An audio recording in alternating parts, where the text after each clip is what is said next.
کے ساتھ پہلی بیوی کا نکاح کرایا. پہلی بیوی خدیجہ الکبریٰ ہے جو رسول اللہ کی بیوی بنی ہے. اس کا نام کیا ہے؟ رسول اللہ کو اللہ نے پہلی بیوی عطا فرمائی جس کا نام خدیجہ ہے. خدیجہ کا معنی حاجیوں کی خدمت کرنے والی, نبی امت کی خدمت کرنے والا, بیوی حاجیوں کی خدمت کرنے والی. ایک بیوی وہ تھی جس کا نام ہے سودا. سودا کا معنی آرام والی, نبی بھی آرام والا, بیوی بھی آرام والی. ایک بیوی وہ جس کا نام عائشہ. عائشہ کا معنی عیش والی, راحت والی, آرام والی, زندہ رہنے والی. نبی آرام والا, راحت والا, عیش والا, زندہ رہنے والا. تو جس جو بیوی کا نام ہے وہ پیغمبر میں صفت پائی جا رہی ہے. ایک بیوی کا نام حفصہ ہے. حفصہ کا معنی راتوں کو قیام کرنے والی, نبی بھی رات کو قیام کرنے والا, بیوی بھی رات کو قیام کرنے والی. ایک بیوی کا نام, ایک بیوی وہ جس کا نام ہے میمونہ.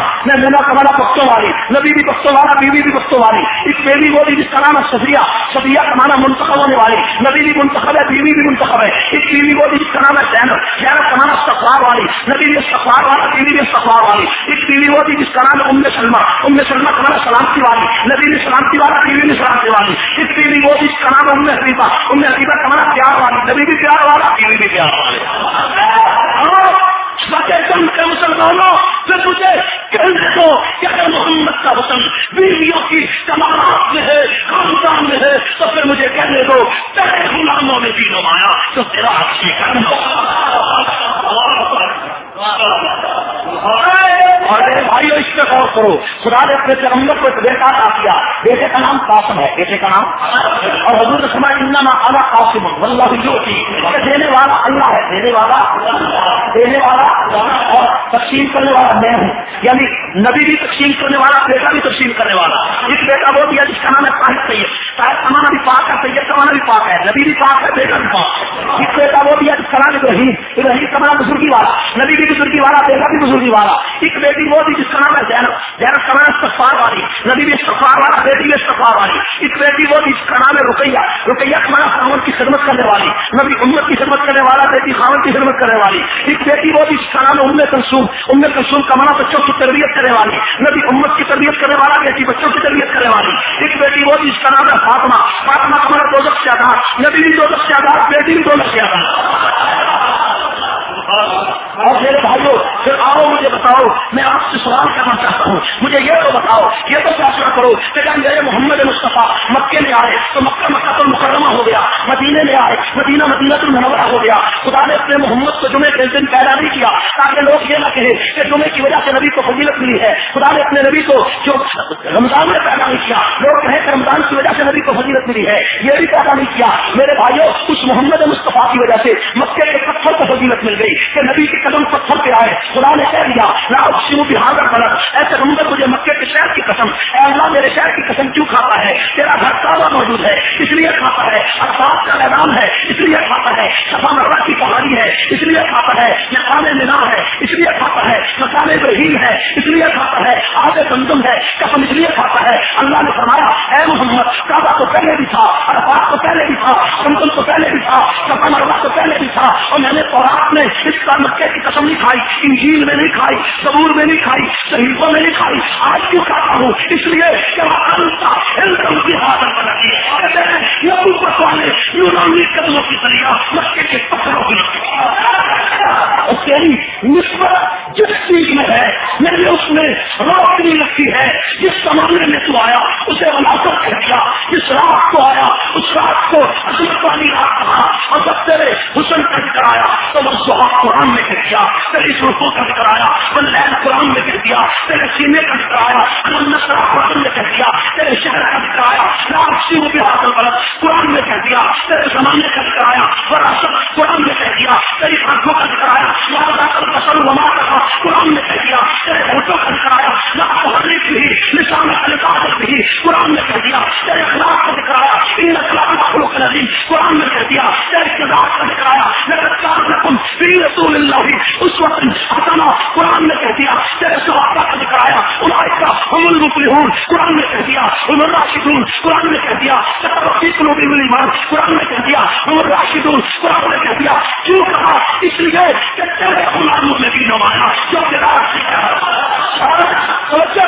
صفت صحابہ اسی موقع سے کھڑی ہے, اسی بنیاد سے کھڑی ہے, اسی اساس سے کھڑی ہے کہ میرے نبی کی وجہ سے پتھر اونچا ہوا, درخت اونچا ہوا, سواری اونچی ہوئی, کپڑا اونچا ہوا, اور چادر سورہ بازار میں کتنی دکھتی ہے، کسی کا ذکر قرآن میں نہیں آیا، اس چادر کا ذکر آیا جو چادر محمد کے کندھے پہ آیا یا نہیں آیا بتاؤ؟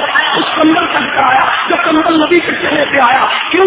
اس لیے کہ جس کی نسبت نبی کے ساتھ ہے وہ اونچی ہو گئی، پتھر کے ساتھ جس کی نسبت نبی سے پتھر اونچا ہوا، علاقے کی نسبت علاقہ اونچا ہوا، بستی کی نسبت بستی اونچی ہوئی، مہینے کی نسبت مہینہ اونچا ہوا، خاندان کی نسبت خاندان اونچا ہوا۔ جب اس محمد مصطفیٰ کی وجہ سے گلیاں اونچی ہو گئی، پہاڑ اونچے ہو گئے، شہر اونچے ہو گئے، بستی اونچی ہو گئی، کپڑا اونچا ہو گیا اور کمبل اونچا ہو گیا، آنکھیں اونچی ہو گئی، ہوا اونچی ہو گئی، دن اونچے ہو گئے، رات اونچی ہو گئی، بال اونچے ہو گئے، تو پھر مجھے کہنے دو اسی محمد کی وجہ سے صدیق بھی اونچا ہوا، عمر بھی اونچا ہوا، عثمان بھی اونچا ہوا، علی بھی اونچا ہوا، اور میں صدیق کو کبھی نہ مانتا اگر محمد کے مسلح پہ آتا، عمر کو کبھی نہ مانتا اگر پیغمبر اس کی فضیلت بیان نہ کرتے، میں عثمان کو کبھی نہ مانتا اگر محمد اپنی بیٹیوں کا دیتا، میں علی کو کبھی نہ مانتا اگر علی پیغمبر کا صحابی نہ ہوتا۔ اس لیے اگر پتھر نبی کے قدم لگنے سے اونچا ہو سکتا ہے تو جنہوں نے 23 سال محمد کا چہرہ دیکھا اس کے لیے مجھے کہنے دو کہ تیرے غلام مولوی نمایا میں یہ نہیں مانتا۔ ایک شخص کہے میں نبی کو مانتا ہوں، نبی کے دوست کو نہیں مانتا، یہ کیسے ہوگا؟ ایک شخص کہے میں نبی کو مانتا ہوں، نبی کے دوست کو نہیں مانتا، اور ایک شخص کہے میں نبی کو مانتا ہوں، پیغمبر کے مسلح کے وارث کو نہیں مانتا۔ نبی کو مانتا ہوں، پیغمبر کی جگہ پہ کھڑے ہوئے لوگوں کو نہیں مانتا ہوں، نبی کو مانتا ہوں، اور جنہوں نے پتھر نبی کے لیے کھائے ان کو نہیں مانتا۔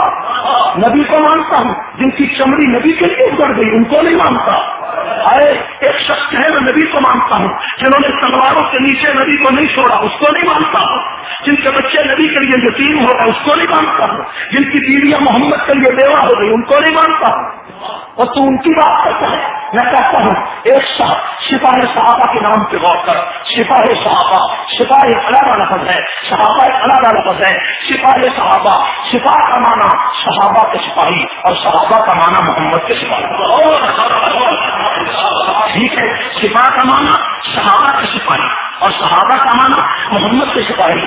ایک آدمی کہتا ہے تم صحابہ کا سپاہی ہو، میں نبی کا سپاہی ہوں، میں کہتا ہوں ٹھیک ہے تیرا بات اپنی جگہ ٹھیک ہے، لیکن اس بات پہ غور کر، ایک پیر صاحب کو ایک آدمی نے کہا کہ میں تیرا غلام ہوں، وہ بھی غلام ہے، لیکن ایک دوسرے نے کہا کہ پیر بھی میں تو تیرے غلاموں کا بھی غلام ہوں، اور تو کہتا ہے میں نبی کا غلام ہوں، میں کہتا ہوں میں تو نبی کے غلاموں کا بھی غلام ہوں۔ سپاہ صحابہ نبی کے غلاموں کی بھی غلام ہے، ٹھیک ہے؟ سپاہ صحابہ صرف یہ چاہتی ہے پاکستان میں صحابہ کے خلاف بکواس بند کر دی جائے، یہ جائز مطالبہ ہے یا نہیں ہے؟ صحابہ کے خلاف کوئی کتاب نہ چھپے، صحابہ کے خلاف کوئی لٹریچر نہ چھپے، صحابہ کے خلاف کوئی تحریر نہ چھپے، صحابہ کے خلاف کوئی زبان نہ اٹھے، صحابہ کے خلاف کوئی آدمی کوئی تحریر نہ لکھے، کتاب نہ لکھے، اور جو شخص صحابہ کے خلاف لکھے اسے سزائے موت دی جائے۔ میں یہ وہ بات کہہ رہا ہوں کہ جو بات وزیر اعظم پاکستان کی موجودگی میں لاہور میں 28 نومبر 1991 کو ہم نے پیش کی تھی، اور کچھ شیعہ کے کئی علماء نے اس کو تسلیم کیا تھا، بریلوی دیوبندی اہل حدیث علماء نے اس پر دستخط کیے تھے، اخبارات میں یہ بات چھپ چکی ہے۔ اگر پاکستان کی حکومت خود وزیر اعظم یہ کرتے ہیں کہ اس ملک میں شیعہ سنی تنازع ختم ہو جائے، شیعہ سنی لڑائی تناؤ ختم ہو جائے، تو اس کا صرف ایک علاج ہے کہ صحابہ کے خلاف جو تحریر ہے، جو کتاب ہے، اس کو صرف اور سبق کرو، اور جس نے کتاب لکھی اس کو سزا دکھائے۔ یہ جائز مطالبہ ہے یا نہیں ہے؟ جو کہتے ہیں جائز ہے دونوں ہاتھ سمجھو۔ آپ سپاہ صحابہ کے موقف کی تعریف کرتے قرآن نواز، میں سنی سمجھو، میں سنی افسروں سے کہنا چاہتا ہوں کہ سپاہ صحابہ آئینی راستہ اختیار کر رہی ہے۔ ہم نے وزیر اعظم کی قائم کردہ فرقہ واریت کے خاتمے کی کمیٹی میں جانا اسی لیے قبول کیا تاکہ جھگڑا مٹ جائے، تاکہ تنازع کم ہو جائے۔ اسی لیے مولانا اعظم طارق نے قومی اسمبلی میں ناموس صحابہ کا بل پیش کیا۔ بل کیوں پیش کیا؟ تاکہ صحابہ کو اس ملک میں آئینی تحفظ حاصل ہو۔